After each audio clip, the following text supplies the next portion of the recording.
Welcome to C2G Talk, a series of one-on-one interviews with influential practitioners and thought leaders to explore the governance challenges raised by emerging approaches to alter the climate. I'm Mark Turner, C2G's Director of Communications, and I'm speaking today with Paul Watkinson, who has more than 20 years' experience in multilateral negotiations and action on climate and sustainable development issues.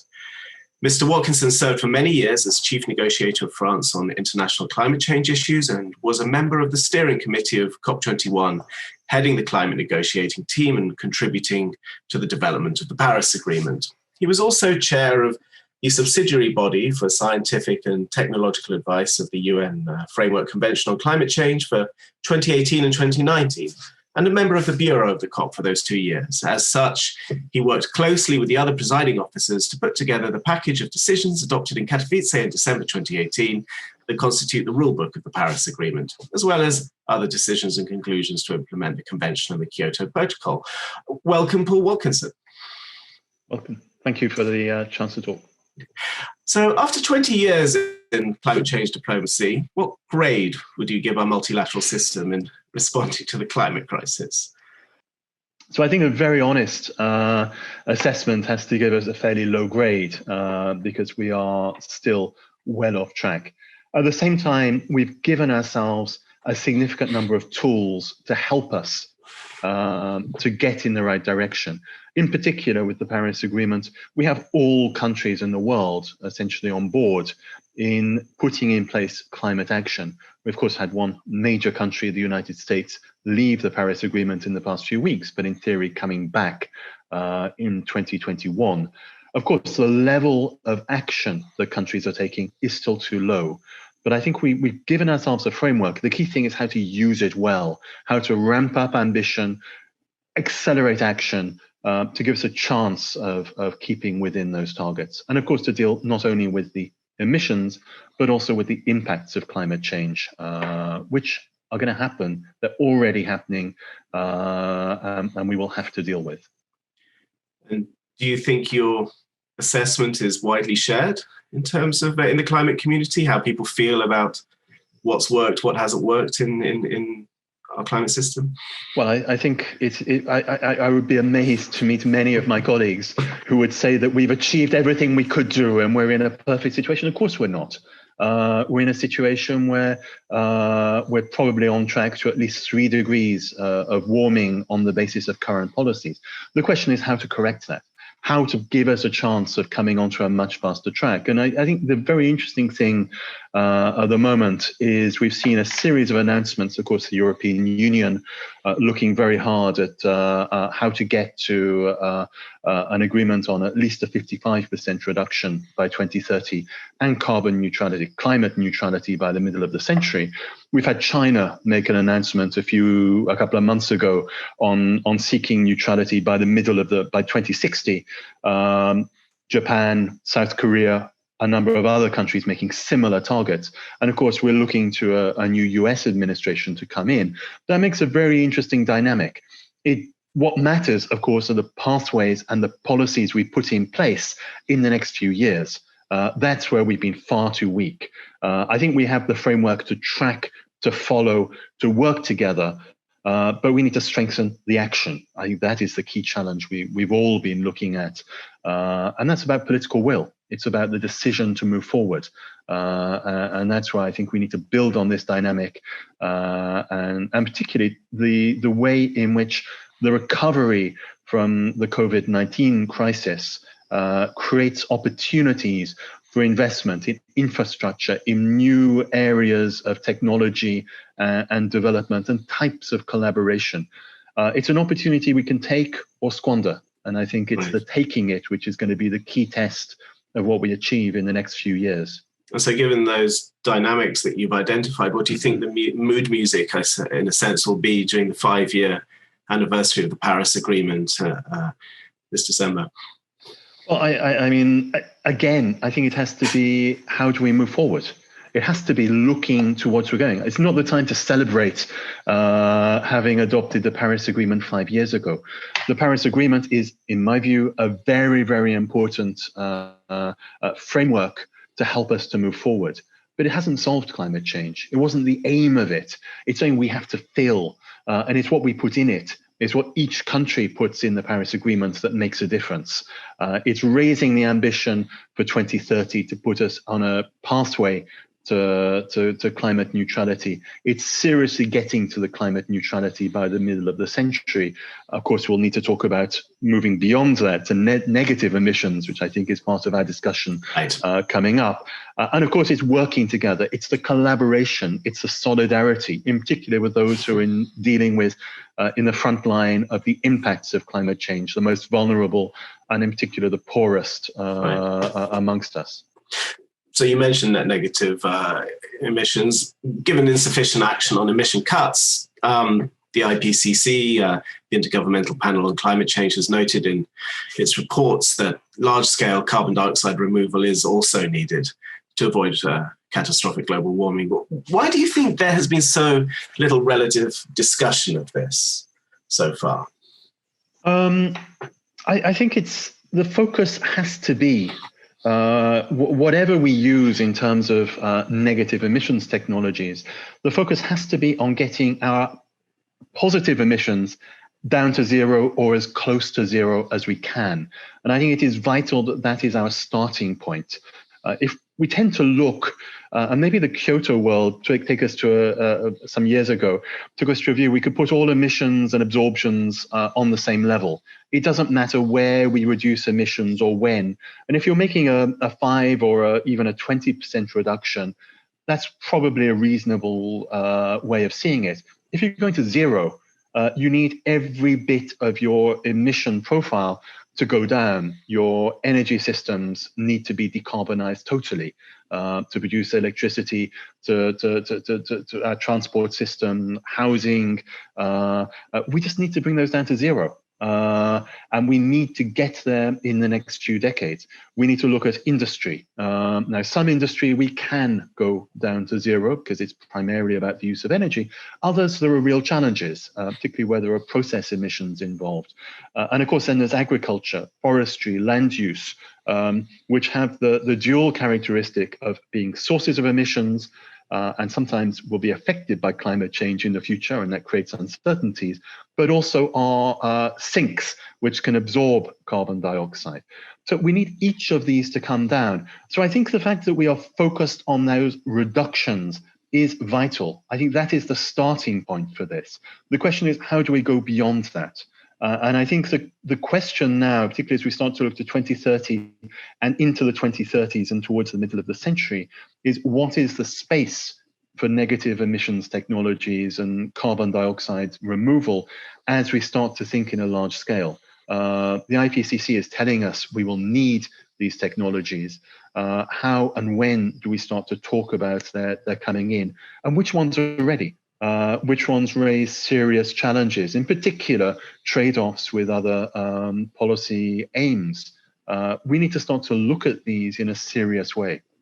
So how widely do you think this challenge that you laid out in terms of the balance of stopping emissions and then starting to remove CO2 already in the air, and what the IPCC has said about that, how widely is this understood, that there is this other part of the challenge and the sensitivities and complications around that, or are we really starting from quite a low level right now?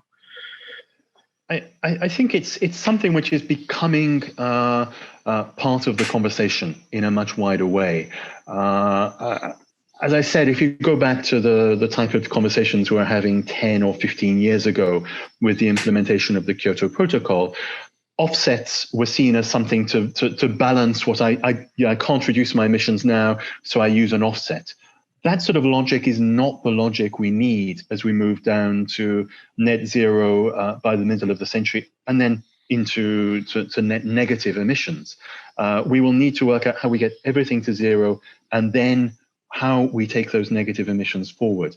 I think that conversation has got to begin. I think it's been right that we have the focus first on the getting to zero. That remains the key objective. And the rest of it is meaningless almost if we don't do that. We can't do this as an offsetting of keeping our emissions high. How do we then start to see large-scale use of carbon dioxide removal? This is going to come on stream in 5-10 years in terms of how we need to start to see it. And so we do need this conversation, yes. Do you think there's an issue with the word offset itself and the assumptions it brings with it? I think it is the sense that you can avoid making reductions. We cannot avoid making reductions. We need to eliminate the emissions across as much of our economy as we can. There will be some non-compressible emissions in a few sectors. Particularly in some of the land use area, potentially agriculture, maybe in some industrial areas, although there are some ways we need to explore, particularly with process emissions, to see how we can bring those down as far as we can. The question then is, how do we go beyond that? And in particular, net negative emissions are not about offsets, they're about removal.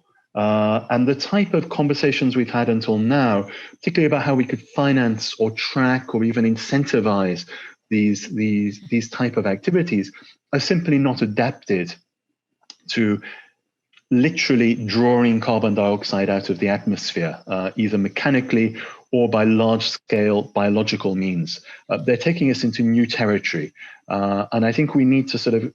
It's a mind shift we need to take from the way we've handled this in the past to the conversations we need to be having in the future.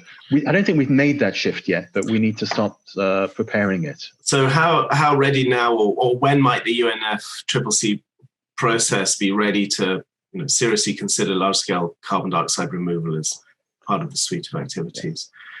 I mean, I think if you're looking at timing of these issues, I still have to insist the priority for this year and the next few years is the reduction of emissions. That remains an absolute. And I think anybody who starts to put this forward in any other way is not helping our discussion. We need to get to zero. I think we've had a large number of discussions on this. This now needs to be the real focus, particularly cooperation between governments to set targets, implement policies, and take us forward. I think when we start to look how we can go beyond that, there are a number of points in the UNFCCC process where that could be picked up. It can be looked at from the work with the scientific community. When I was chair of the SUBSTA, the subsidiary body on scientific and technological advice, I organized briefings with the IPCC on the special report on 1.5 degrees, their work also on land and climate change, where these issues were raised with parties because they're clearly part of the pathways we need to move forward. And in the next few years, we'll have the 6th assessment report from the IPCC on the table, in particular when we come in 2023 to the first global stocktake. Where are we? Where do we need to go? I think that's one of the places this conversation will start to be clear. We need to go to zero and beyond zero. And I think that point will be on the table and parties will have to think about it. How do we raise ambition and start to go down that way? We'll also need to think about it in terms of the tools and the rules that we have in place under the Convention and the Paris Agreement. Now, those have rightly been designed to track policies and emissions profiles as they are at the moment. And I think it would be unhelpful for us to try and shift that at this stage to think about the large-scale removal agenda. But I think in a few years' time, when we've had experience of running the Paris Agreement for the first few years, that would be a moment to look at how those rules apply when we move into larger scale use of carbon dioxide removal. I think by the mid-2020s, there's a point when we're supposed to come back to all of our transparency rules. 2026 or 2027, I think, I can't remember offhand. That could start to be prepared before then.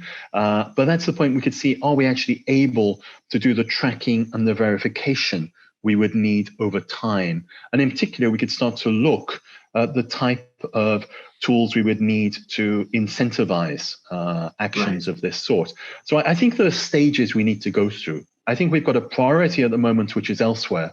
But I think these points can start to be prepared in the coming years.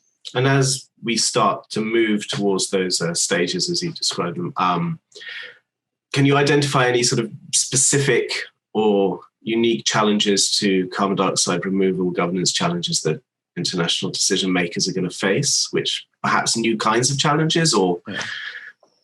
Well, I think I can see a number of types of challenges. One of them I just touched on is a methodological one, right. Tracking, following. And I think we've probably got a lot of the basis we would need to do that. I think particularly when you look at the verification and permanence and so on, there are things people would need to look at in more detail. Are they really adapted? So those points can be worked on further, but I think there's a solid basis to extend them to the sort of challenges that carbon dioxide removal on a large scale would raise. Yes. But I think it picks up on several other types of challenges, which I put in particular about equity. And I see equity as being twofold here. One is a temporal equity, which is about when do we act? How do we manage this? Clearly, the longer we put this off, the more we're passing on the effort to future generations. That's part of this challenge. And we need to talk about that. And that, I think, comes to your question about when and how do we start this conversation. And I think there is a big equity issue there. Another side is an issue which is at the heart of our work under the Convention and the Paris Agreement for many years, which is geographical equity, equity between countries and within countries as well. Parties won't necessarily have the same capacity to adopt these measures. They won't necessarily have the same options. If we're looking at biological storage in forests or land, different countries have different potential. If we're looking at geological storage, capturing from the air, stocking underground, again, the simple potential is different. And there's a temptation to say, I'm going to go this way, but someone else is going to do the effort. That is something we will need to think about very clearly because it raises big equity issues. I cannot simply say, yes, this is very important, but someone else is going to solve it for me. Yes. We'll have to talk about that. And the final point is, I think, a set of issues where I think the different technologies, and they raise different challenges, and I think we'll have to talk about them separately. It's not carbon dioxide removal or negative emissions. Is it land-based? Is it using carbon capture and storage as well as land-based? Is it using it in direct air capture? And then even things like ocean and other fields. There are very different challenges, and they touch on many different areas outside the climate field.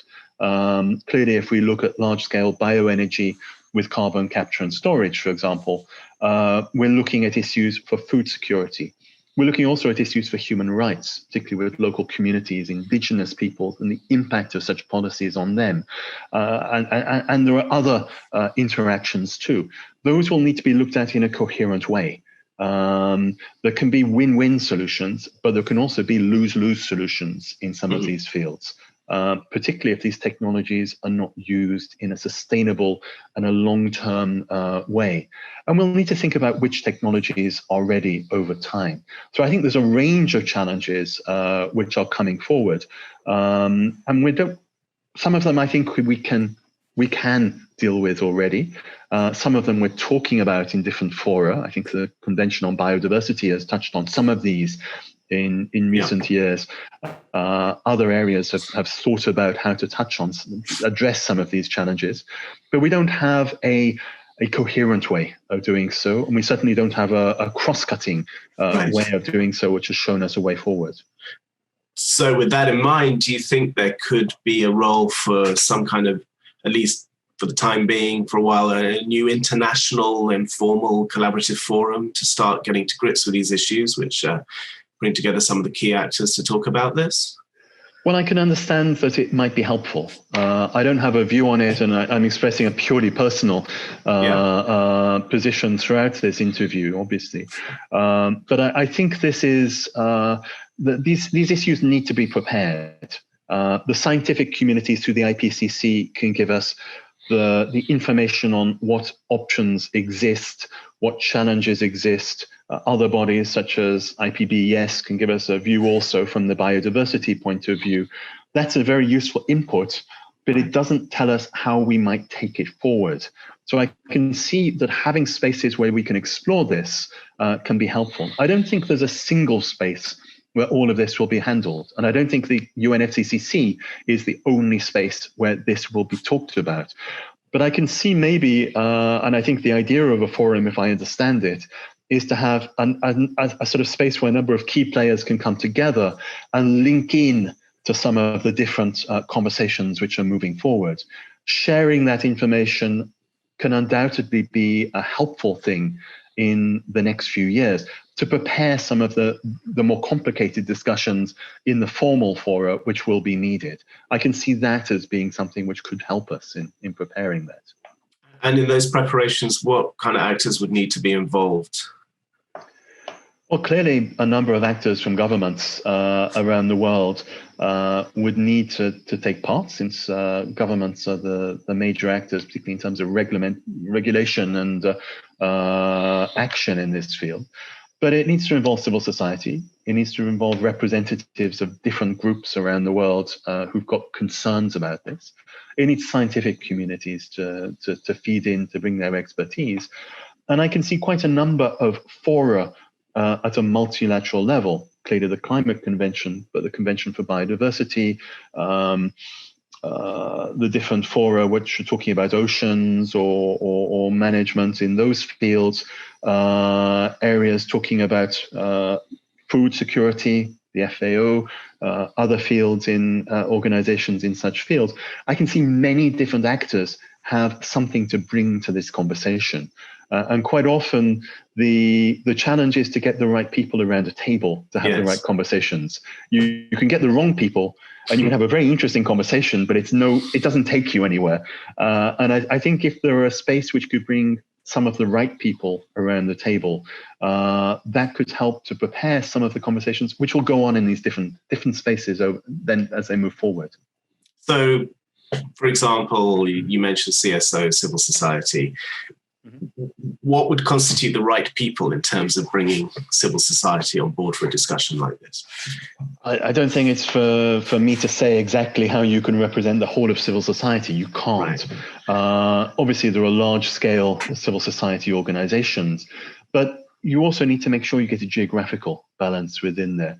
This affects countries in the north, in the south, and there are very different issues in large emerging countries, small island states, dealing with the interests of local communities, indigenous peoples' organizations, taking it from a gender perspective as well. You would want to bring different perspectives to bear. And I think it would need an effort to bring together a range of perspectives to ensure that they are reflected in the conversation. You can't have everyone around a table. You need to make some choices. But I think you need to work with these organizations to ensure that they take part and they come in to the debate. Simply inviting 2 or 3 representatives to be your civil society is not enough. You need to find a way of ensuring those different voices, youth, perspectives of different groups around the world can be heard. So there's another set of ideas, the IPCC in AR5, SR 1.5, and also in the upcoming AR6 special report the AR6 is pointing to ideas to potentially reflect more sunlight back into space, broadly described as solar radiation modification or solar geoengineering. Are our systems and institutions able yet to start considering and taking decisions about these ideas? Do you have any specific insights into these ideas? Yeah, I think, first of all, it's important to keep separate conversations. I think for a long time we had a term of geoengineering where we put everything in there, and it's all the technologies and the challenges they raise are very different between the carbon dioxide removal and the solar radiation management type concerns. They take us into different fields and different types of challenges. there's one thing which links them, which is they are not substitutes for reducing our emissions and transforming our economies and our societies.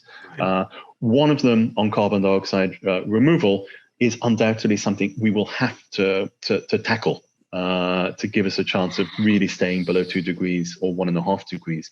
Solar radiation management or modification, or whatever you term you want to use, is a very different type of challenge. And I think it's one that we have not at all started to address in a multilateral setting. It's not one, I don't think, which we are equipped to deal with at the moment. There have been a number of conversations over the years in how might you start to look at the management of at least the research agenda in this field. And clearly a great deal of research is underway, and that is reflected in the type of papers and studies which the IPCC is picking up and reviewing in the context of AR6 and its work. And it will be interesting to see the state of knowledge which we can get when the AR6 comes out. But there's certainly no single place where these different technologies have been looked at and thought through. And they, particularly if you start to think about putting aerosols into the atmosphere, or trying to change the degree of reflection of clouds, we're talking about totally different governance issues. They go beyond national boundaries in a way which we've not been at all good in tackling within the climate field in the past. We've based our policies on national types of action. These type of technologies are by their very nature transboundary. They raise many, many issues of that sort, which I think we're ill-equipped at the moment to tackle. I mean, do we have existing fora and processes which could be the basis of having these discussions, or are we talking about completely new ones that might be needed? I mean, I know there have been attempts to begin conversations on looking at this, particularly in the UN Environment Assembly, which did not reach agreement when it looked at this a year or so ago. This is somewhere I don't think there is a natural home for at the moment. I don't feel myself, and this is a personal view, that it's something we could really pick up and work with well under the UN Framework Convention on Climate Change or the Paris Agreement. The Paris Agreement sets us temperature goals, and you could argue that these methods are about temperature control.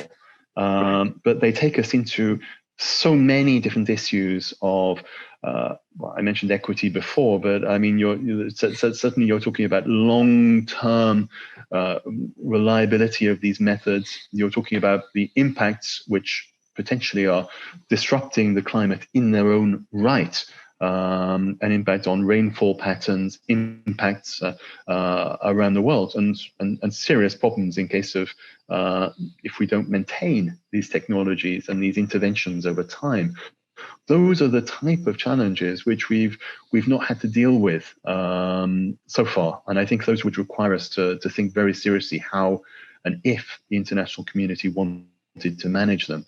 So the easiest way would be to say we don't use them, but I think that's a different type of governance you need. You use the term equipped a few times. What does that mean in terms of knowledge, or are there other things that I mean, obviously governance as well, but what exactly do you consider to be the sort of equipment that you would be looking for to be able to take these decisions? Well, I mean, first of all, I'm not quite sure what type of decisions we're talking about now. Right. I think the first thing is, do we have a sort of management of research in this field? I think that is something which is underway at the moment. How far do you take that down the road? To some extent, there are two schools of thought. One is, if you start working on this, it's almost prejudging that you're going to use it. On the other hand, if you don't have the research and the knowledge and the ability to judge what is possible, you could not even take that decision. And you couldn't take a wise decision at a multilateral level. The second one is what multilateral approaches would you need if you wanted to move into an operational use of these technologies? And my personal view is we should not be using those technologies at a large scale and thinking about that. But if we were to go down that road, we would need to create something, because we don't have the type of fora which could manage interventions over a long scale, which are transboundary, multi-generational potentially, by the time you look at the type of timescales which are being thought of for these sort of interventions. Emissions, it's today we emit. If we get to zero, we haven't solved climate change, but we've given us a clear basis for future generations to build their future development. If you start going down the solar radiation management road, you're talking about how long, how is that managed over time. It's a very, very different set of challenges. So I don't think we're equipped at all to handle those sort of issues at the current time. Some people have described this era as the anthropocene, which human activity is the dominant influence on climate ecosystems, and suggests that requires a new kind of approach and way of thinking about how we address that. Do you see that as a meaningful idea? And do you see the multilateral system sort of realizing that we're in this period? Is it capable of adjusting to this kind of new phase, whatever the Anthropocene brings with it? Well, I think you can understand the Anthropocene in several different ways. You can see it as a statement of fact that human activity has now become a force at the level of the planet. That's climate change. It's also our impact on the ozone layer, our impact on biodiversity, the sheer quantity of material that humans are using around the world. We've become a geological force, and that will be seen in future generations, potentially in thousands or even millions of years. You could identify this period. That's a statement of fact. It's an analysis of the situation we're in. I think there's another set of ideas, which is, do we as humanity decide actively to intervene to manage the planet in this way? And I think that's a choice as to whether we want to go down that road or not. We can go to try to limit our impact on the planet, to live within the planetary boundaries. And that is one option we can take for sobriety, for a way of living, organizing our societies, which allows us to stay within those boundaries and meet the essential needs of our populations in coming generations. Another way would see us actively intervening to manage what those boundaries are. We can't change them fundamentally, but we could change the way in which they interact. And I think solar radiation management in particular is taking us into that way. It's the desire to use a sort of enormous power of science and technology to manage the planet actively. That's a very different set of choices for the future of humanity. My preference is for the first one and not for the second one. That's a personal view as to where I would like us to go. And I think if humanity chose to go down the road of actively managing the way the planet works, that's a very different set of institutions we would need. My own view, you started off by, degrading our current multilateral system in responding to the climate crisis. Our ability to work as a multilateral community, multilateralism, international law, they're essential, but they're very difficult tools to make work. And I would be extremely doubtful our ability to have that level of cooperation to manage that sort of intervention over time, which means that I think we have to go down the road of the living within the limits. It is the Anthropocene because we have had those impacts. We have to find a way of living with it and changing the way that our societies and economies work. The other option is there. I think it raises real questions of whether it could possibly work, and I would be extremely doubtful of that approach. So you mentioned these two broad potential approaches, and to what degree I mean, how do people actually take a decision? You mentioned your preference, but how do other people take a decision as to which broad approach to take? To what degree is this something that science can help determine, or do other considerations have to play a part as well, ethical, cultural, religious? And how do all these various things come together to help somebody say, no, I think we should go this way or this way on such a fundamental question? I think it is it's an extremely good question, and I don't have an answer. Certainly not an easy answer to that. We could talk for hours to try and get to grips with it. I think it is not a scientific statement, here is what we can do, and therefore we take it forward. A sort of very technocratic way of seeing it is not going to work. This raises serious ethical issues about how we live on our planet. What is a good life for each of us in the decades to come, or for future generations that we leave behind in terms of the options for those future generations? And coming back to the intergenerational equity I raised earlier in our conversation, we cannot avoid those questions. They're ones which are very, very hard to have in a political system which is so dominated by short-termism. We're not equipped by our political systems, even at a national level, to have conversations which take us much beyond 10 or 15 years in the future. And most of the time, we're looking on a 3, 4, 5-year electoral timescale, which most politicians are thinking of, and most of our debates are thinking of. These put us onto generational or even secular timescales. I don't think we've ever had to have that sort of conversation and think about how to manage those changes over such a long time. Climate change and the other issues we're now facing, biodiversity loss and other challenges of managing the planetary boundaries, are going to make us think about these. And I think we will have to think at a national level, how do we bring these into our institutional, even constitutional ways of thinking about the impacts on future generations? Yes, the scientific community can give us some of that. Yes, and we've seen it in the last few years with the major impact of youth movements saying, people who are 15 or 16 talking about their future in 50 or 60 years' time. But even that is probably not enough for us to structure these conversations. We will need to think of some ways of doing that. I don't have an easy answer to it, but it will take us into very deep ethical issues, which we don't have a lot of experience of handling well. I could just finish on a final question about the nature of hope. It's something that people often talk about in climate communications, and sometimes in a simplistic way and sometimes in a complicated way, in the sense of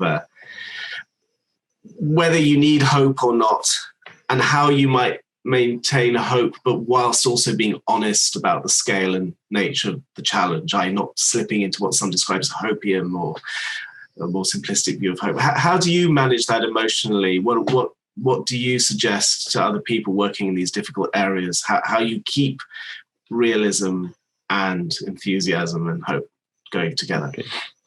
I mean, it's true when you spend a lot of time working on climate change and you read a number of reports which set out what some of the impacts could be and the choices it leaves, particularly for future generations, but sometimes even for the next 10 or 15 years and the risks we're facing, it can be a bit depressing. You can come out of this thinking, there's nothing we can do. I don't think that's helpful. And I don't think and sometimes asked, are you optimistic? Are you pessimistic? I don't think those words are helpful. I think the question is, what can we do? How can we deliver? How can we act? That has to be the focus for each of us as we move forward. It's not about hopeful or not hopeful. It's about being very honest about what the situation is and determined to make a difference. I think that is the approach we need to keep. That's why we need to focus for the moment on strengthening the action we've begun. It's nowhere near enough. We need to go much faster and accelerate it. We need to prepare, I think that's our first stage of our conversation, the type of changes, the type of techniques we will need to use in the coming decades. And we need to think honestly about the type of changes in the challenges we may have to deal with in the future, and how potentially we can avoid them. So it's an honesty, I think, is the best way forward. Honesty is not always easy. Sometimes it is rather hard to look in the face of the challenges in front of us. But if we look at them in that way, we can start to address the solutions. So focus on the solutions, focus on what we can do, and double down on action. Watkinson, thank you very much for speaking with us. Thank you for the chance to have this conversation.